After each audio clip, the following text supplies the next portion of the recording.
أعوذ بالله من الشيطان الرجيم بسم الله الرحمن الرحيم ظهر الفساد في البر والبحر بما كسبت أيدي الناس صدق الله العلي العظيم ورسول اللهم صل على سيدنا وحبيبنا ومولانا محمد صلى الله عليه وعلى آله وصحبه وسلم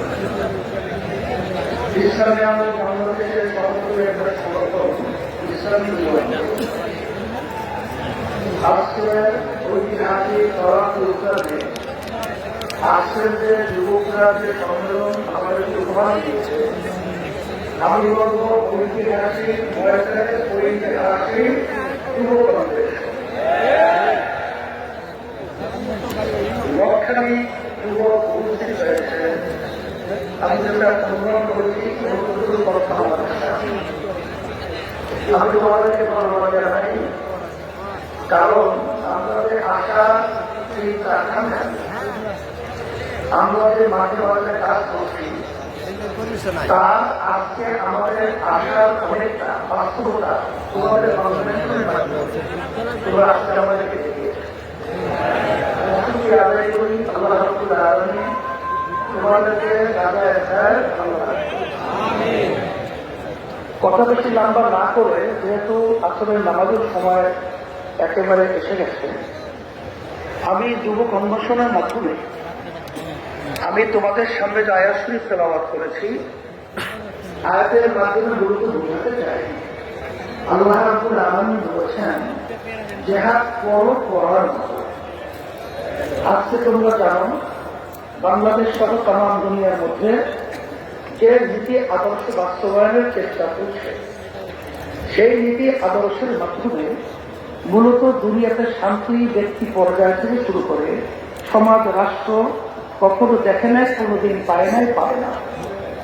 একমাত্র একটা নীতি আদর্শ, যে নীতি আদর্শের নাম হল ইসলাম। আজকে ইতিহাস করলে আমরা দেখব ইসলাম নীতি আদর্শের মাধ্যমে শান্তির গ্রামকে দুনিয়াতে আঁকে রাখে। তার বাস্তবতা আপনারা দেখেছেন। আমাদের দাদুকে কথা বলেছেন হিন্দু ঐক্যজোটের সভাপতি, তিনি ইসলামী আন্দোলনের ব্যাপারে বলেছেন যে আমরা দেখেছি সেই 71 থেকে শুরু করে ইসলামী নীতি আদর্শ যারা আমরা লালন করি, আমাদের কি চরিত্র, আমাদের কি আদর্শ, আমাদের কি চাকরি। যেহেতু সে বলেছে, নতুন ভাবে আমার আলোচনা করে বোঝার কোনো প্রয়োজন। এখন কথা হলো এতটুকু যে সামনে আমাদের জাতীয় নির্বাচন আসবে। এই নির্বাচনের মধ্যে সবচেয়ে এই নীতি আদর্শ বাস্তবায়নের জন্য উল্লেখযোগ্য ভূমিকা পালন করতে হবে যুবকদের। আল্লাহ রাসূল সাল্লাল্লাহু আলাইহি ওয়াসাল্লাম যুবকদের ব্যাপারে দোয়া করেছেন যে যুবকরা ইসলামের সহযোগিতা করেছে। তার বাস্তবতাও তোমরা বাস্তবে মাঠে দেখিয়ে আমাদেরকে সেই কথা আল্লাহ হাবিবের বাস্তবায়ন দেখাবে। এটাকে আমরা আশা করতে পারি আলহামদুলিল্লাহ। তাহলে কি করতে হবে তোমরা তো জানো। তোমাদের সভাপতি তিনি বলেছেন যে আমাদের কেন্দ্র পর্যায় পর্যন্ত আমাদের শক্তি বাড়াতে হবে।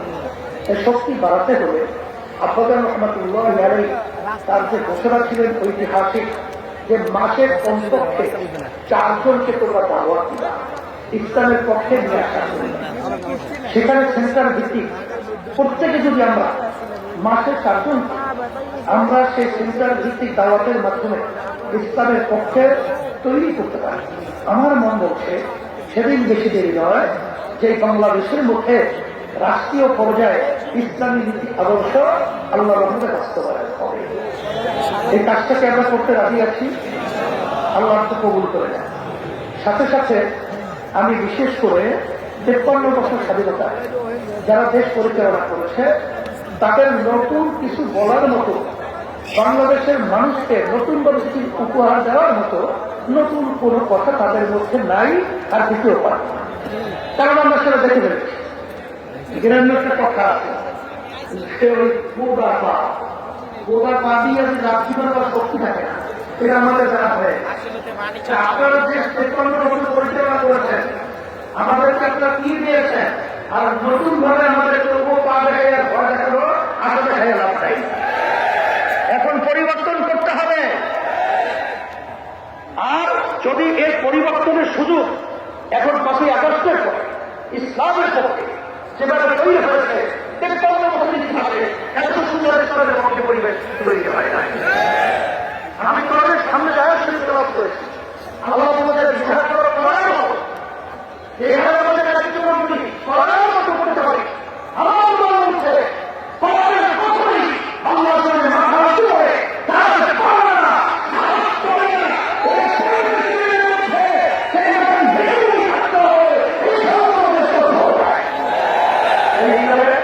আমি তোমাকে বলবো যে আপনি দেখছো যে কত মায়ের মুখ খালি হয়ে গেল। এই মায়ের মুখ খালি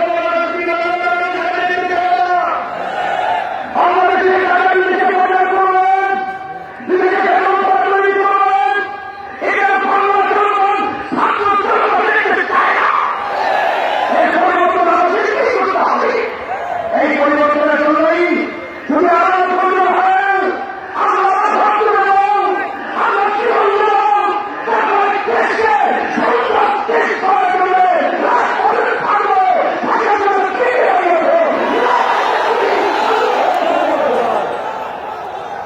সাথে সাথে আমি বিশেষ করে অন্তর্বর্তীকালীন সরকারকে বলব, আমাদের বিভিন্ন মহাসচিব জাতীয় আত্মা মহারাষ্ট্র বিভিন্ন দায়িত্বশীলের মুখে বলছেন যে আপনারা কোন জনগণের ভোটে নির্বাচিত সরকার নয়।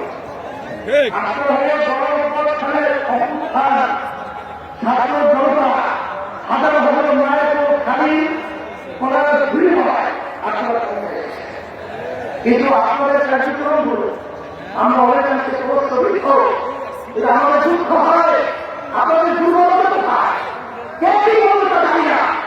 যারা নির্বাচনের জন্য অস্থির হয়েছে তিনি নির্বাচন প্রধান করছেন না। আমি বলবো এখন বাংলাদেশের নামে সরকার হয়ে আপনার জন্য